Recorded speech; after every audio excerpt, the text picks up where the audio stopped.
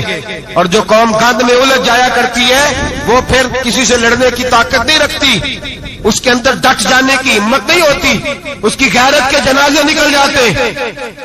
دل کرتا ہے جل جائے وہ جل جائے جہاں سے برائی پھیلتی، تباہ ہو جائے وہ علاقے جہاں سے گند ہوتا ہے. لوگ گند کی کمائی کھاتے ہیں، گند کی. ایکٹروں کے ساتھ کھڑے ہو کے فوٹویں کھچاتے ہیں اور گناہ پہ فخر کرتے ہیں، اور گندے لوگ کہتے ہیں اللہ کا فضل ہے ہم گند پھیلا رہے ہیں. ثم معاذ اللہ، لوگ گناہ پہ فخر کرتے ہیں چوکوں چوراہوں میں.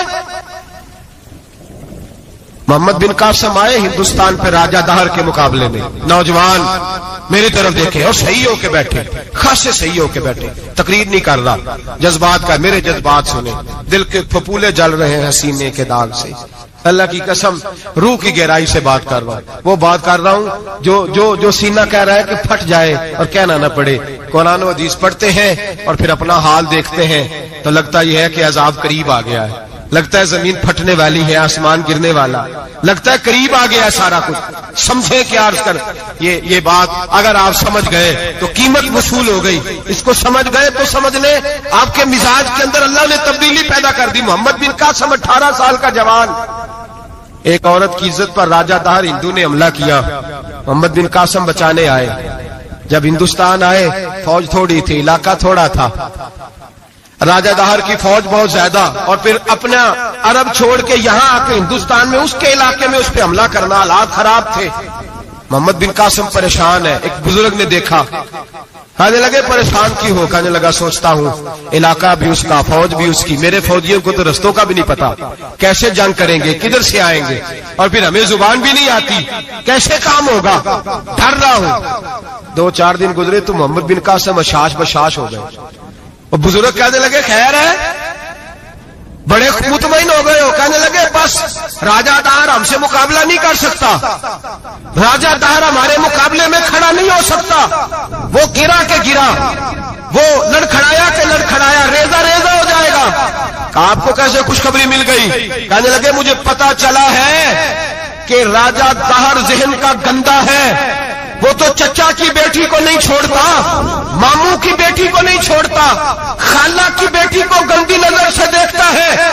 جس کا ذہن گندا ہوتا ہے وہ کسی کا مقابلہ نہیں کر سکتا. ہمیں فتح ہوگی، فتح، وہ گرے گا. وہ بزرگ کہتے ہیں میں سمجھ گیا کہ واقعی سے فتح ہوگی. آج کشمیر کیوں آزاد نہیں ہو رہا؟ فلسطین میں آگ کیوں لگی ہوئی ہے؟ مسلمان جب تک ذہن کا گندا ہے کمزور ہے، جب تک ذہن کا ناپاک ہے کمزور ہے. حضرت سعد بن ابی وقاص رضی اللہ تعالیٰ عنہ فرمایا کرتے تھے اللہ مسلمان کی مدد اتنی دیر تک کرتا رہتا ہے جتنی دیر تک مسلمان کا ذہن صاف رہتا ہے، کردار پاک رہتا ہے. آگ اس لیے معاشرے میں لگی ہے. نوجوانوں تم کہتے ہو کامیابیاں نہیں ملتی، اسے کیسے کامیابی مل سکتی ہے جس کا ذہن ہی صاف نہیں؟ وہ کیسے دنیا کی بازی جیت سکتا ہے جس کی نگاہ ہی پاک نہیں؟ وہ کیسے آگے بڑھ سکتا ہے جس کے کردار میں پاکیزگی نہیں؟ اپنے آپ کو پاک کر لو، اللہ ہر مشکل میں تمہاری مدد فرمائے گا، ہر رستے میں تمہاری مدد فرمائے گا. اور میں نے کہا جب آدمی ناپاک ہوتا ہے تو رب کریم اس سے عبادت کی لذت چھین لیتا ہے. اور اللہ کی سب سے بڑی سزا یہ ہے کہ کسی کو سجدہ نہ لمبا کرنا دے. رب کریم سب سے زیادہ اس سے ناراض ہے جس کو قرآن پاک کی کھولنے کی توفیق نہ ہو. سب سے زیادہ رب کریم اس شخص سے ناراض ہے جو اللہ کی بارگاہ میں جھکنے کی لذت چھوڑ جائے. میرے نبی پاک سید عالم علیہ السلام کے صحابہ لمبی عبادتیں کرتے تھے، لمبی. کسی نے کہا تھا روم کے بادشاہ تھے کہ یہ مسلمان فاتح کیوں ہو جاتے ہیں؟ تو اس نے کہا میں نے مولا علی کے زمانے میں جاسوسی کرائی تھی، پتا کیا تھا کہ ہر میدان میں کامیاب کیوں ہوتے ہیں. تو کہتے میں نے دیکھا یہ دن کے مجاہد ہوتے ہیں پر رات کے عابد ہوتے ہیں. اب آگے بڑھتے ہیں. قرآن مجید نے سورہ نور کی آیت نمبر 30 میں کہا کہ کل للمؤمنین یغضوا من ابصارہم، فرمایا کہ اے محبوب علیہ السلام مومن مردوں سے کہہ دو کہ اپنی نظریں جھکا کے رکھیں، اپنی نظریں اور اگلی آیت میں فرمایا وَقُلْ لِلْمُؤْمِنَاتِ يَغْضُضْنَ مِنْ أَبْصَارِهِنَّ، فرمایا کہ اے محبوب مومن عورتوں سے بھی کہہ دو کہ اپنی نظریں جھکا. مرد بھی اپنی نظر جھکا کے رکھے گا عورت کی طرف، لیکن یہ ساری پابندی صرف مرد پر نہیں، عورت بھی غیر محرم کا چہرہ نہیں دیکھے گی، اس پر بھی اسی طرح نظر جھکانے کا حکم ہے جس طرح کے وہ ہر دکاندار کو بھائی جان کہہ کے گفتگو کرنے کی اس کو بھی اجازت نہیں ہے کہ وہ سمجھے کہ پابندی تو مرد نے کرنی تھی، میں نے تھوڑی کرنی تھی. وہ جس کے پاس جائے، جہاں بھی جائے، ڈاکٹر کے پاس جائے، باہر جائے، تو وہ جس طرح مرضی اس کا دل چاہے وہ بات چیت کرے. اس کی عورت کو بھی اجازت اسلام نہیں دیتا. بنیادی طور پہ اسلام شرم و حیا کا دین ہے، حیا کی بات کرتا ہے. حیا کی جب ہم تعریف کرتے ہیں تو حیا کی تعریف یہ ہے کہ کوئی کبھی چیز دیکھ کے نا تو آپ کی طبیعت میں کراہت محسوس ہو، آپ کوئی غلط جملہ منہ سے نکالتے ہوئے ذرا جھجکیں، آپ کوئی غلط بات کرتے ہوئے تھوڑا بوجھ محسوس کریں. ہمارے ہاں تیزی سے فروغ پایا ہے بے حیائی نے. سنگیوں کی محفلیں، یاروں کی محفلیں، اس میں غلیظ گفتگو ہوتی ہے الا ماشاءاللہ. جن دوستوں کو بڑی پاک صاف گفتگو کرنی چاہیے. دوستی کا رشتہ بڑا مقدس رشتہ ہے. جو یہاں ایک دوسرے سے پیار کریں گے جنت میں بھی اکٹھے داخل کیے جائیں گے. شرط یہ ہے کہ پیار اللہ رسول کی رضا کے لیے ہو، لیکن اس کے اندر اگر آپ کی گفتگو کچی ہو، کمزور ہو، فحاشی والی ہو، عریانی والی ہو. وہ ہمارے ہاں تو اب اس کو لوگ فیشن سمجھتے ہیں، اس کو مردانگی کی علامت سمجھتے ہیں کہ وہ جی ساری باتیں جی وہاں ہو گئی، اور جس کا جو جی چاہا اس نے کہا. آپ جب حیا کے دائرے میں ہوتے ہیں تو آپ خود بھی سکون محسوس کرتے ہیں. دیکھیں نا، آپ کو نیند سکون سے کہاں آتی ہے؟ جہاں کمرہ بند ہو، چاروں جانب دیوار ہے، اوپر چھت ہے، خالی دروازہ بھی کھلا ہوا ہونا تو جب بندہ سکون لینا چاہتا ہے تو کہتا ہے یار دروازہ ذرا بند کر دو. وہ اچھی طرح اپنے آپ کو چھپا لیتا ہے نا حیا کے پردے میں، تو اللہ اسے سکون عطا کرتا ہے. اور جو اس سے بھی زیادہ ٹھنڈی نیند میں جانا چاہتا ہے وہ کہتا ہے لائٹ بھی بند کر دو. اب وہ مکمل طور پہ سمجھتا ہے کہ میں چاروں جانب سے چھپ گیا ہوں، اگر میں کھل کے بھی سو جاؤں گا تو میرا چونکہ پردہ قائم ہے تو مجھے کوئی دشواری نہیں ہو. آپ جب چھپ جاتے ہیں، جب آپ حیا کے اندر سمٹ جاتے ہیں، جب آپ چادر کے اندر آ جاتے ہیں تو آپ بہت ساری جگہوں پہ آسانی محسوس کرتے ہیں. تو حیا تو آپ کو سکون دیتی ہے، حیا تو دل کو راحت دیتی ہے. میں بڑی ذمہ داری سے بات عرض کرتا ہوں، قرآن مجید نے نا ایک مقام پہ مذاق کو، ایک مزاح ہوتا ہے خوش طبی، وہ نہیں مذاق اڑانا. قرآن پاک نے نا مذاق کو ایک جگہ پہ جاہلوں کا طریقہ بھی قرار دیا. بنی اسرائیل کے لوگوں سے حضرت موسیٰ نے کہا کہ گائے ذبح کرو اور ایک ٹکڑا مقتول کو مارو، زندہ ہو کے خود بتا دے گا مجھے کس بندے نے قتل کیا. تو کہنے لگے آپ ہمارے ساتھ مذاق کر رہے ہیں.